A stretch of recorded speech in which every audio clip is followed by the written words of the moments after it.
Hey, it's December 31st, 2022 that I'm recording this video. I know it's been a while I made a video. I'm back. But I just wanted to talk about how difficult it is and bring awareness to the fact it's so complicated to be in Africa as someone whose parents you don't have any direct connection to Africa, most especially where I'm trying to be, Nigeria. I mean, the only country in Africa that's given citizenship to black African people of the diaspora who do DNA testing to trace their lineage to that place is Sierra Leone. That's the only place right now. It's very complicated.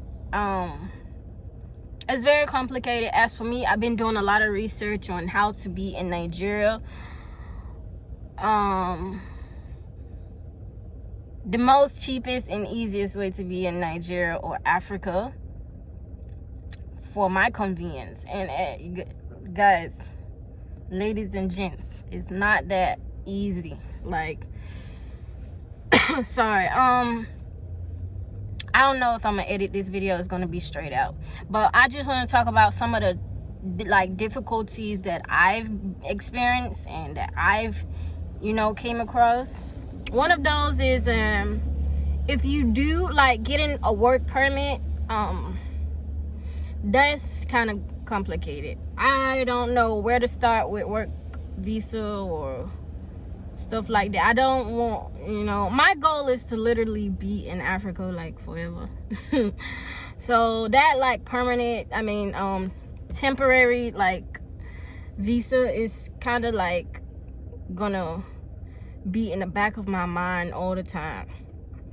And a few people have recommended marriage to me, but marriage is something that you don't play with. You don't just get married for citizenship, so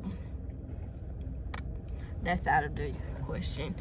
So another one, and for that work visa, the work visa alone costs $2,000 annually, or is it 2 years? I think it's 2 years, but you have to renew it annually every year. Just finding somebody that you can work with, a company that you can work with in Nigeria, is difficult. And the processing fees, like I said, is $2,000. That's I just been doing my research on what countries in Africa is easier and cheaper to get permanent residence in. Is it permanent residence? Something like that.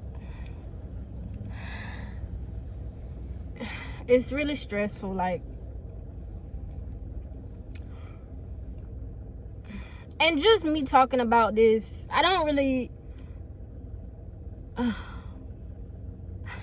it's just so much in my head because, okay, for one, when I first started this process back in 2018, it came to me that let me trace my roots. Boom, boom, boom. I traced my roots, took 3 DNA tests.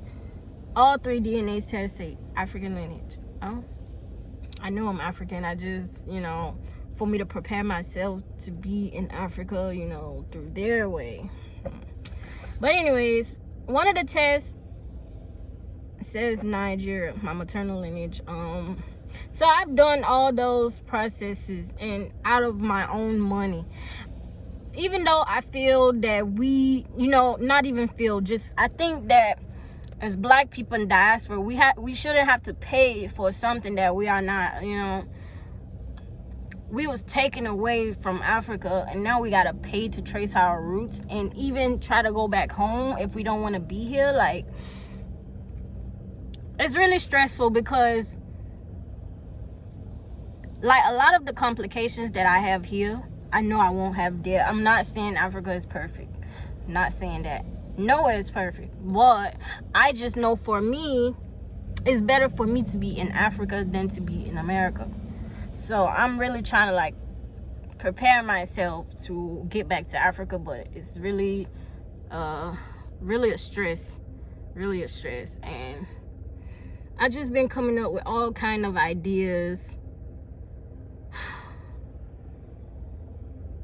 So anyway, I don't know how many other black people feel how I feel, like black people in the diaspora who feel like I feel.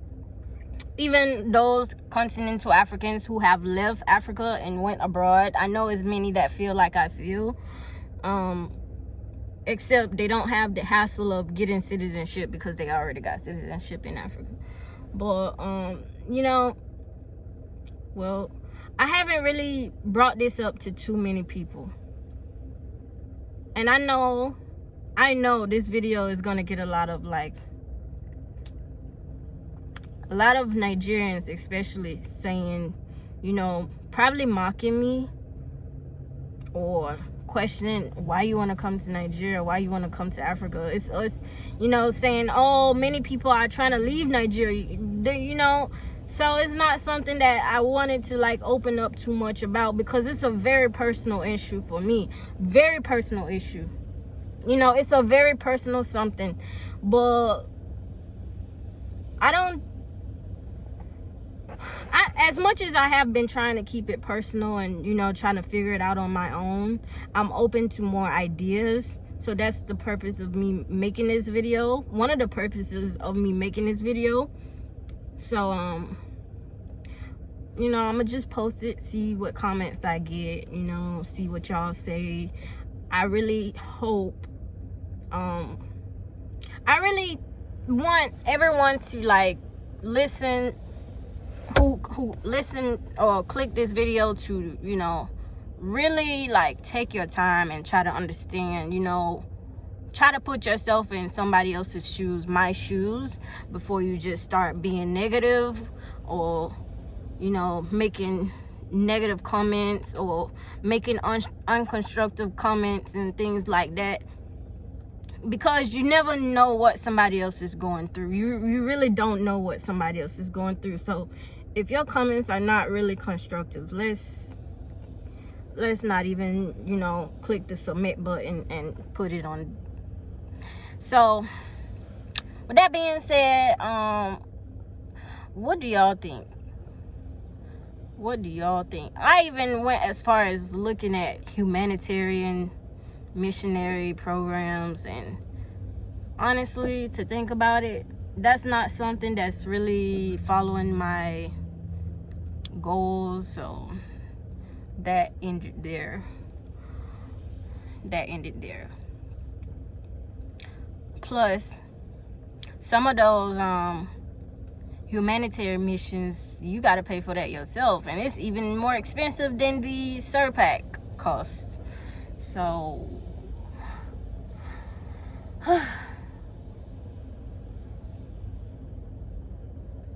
another idea was try to be granted citizenship through someone who's like a chief or a king who has more authority than the law. And I don't know, y'all. I'm just throwing out some things me and others thought of.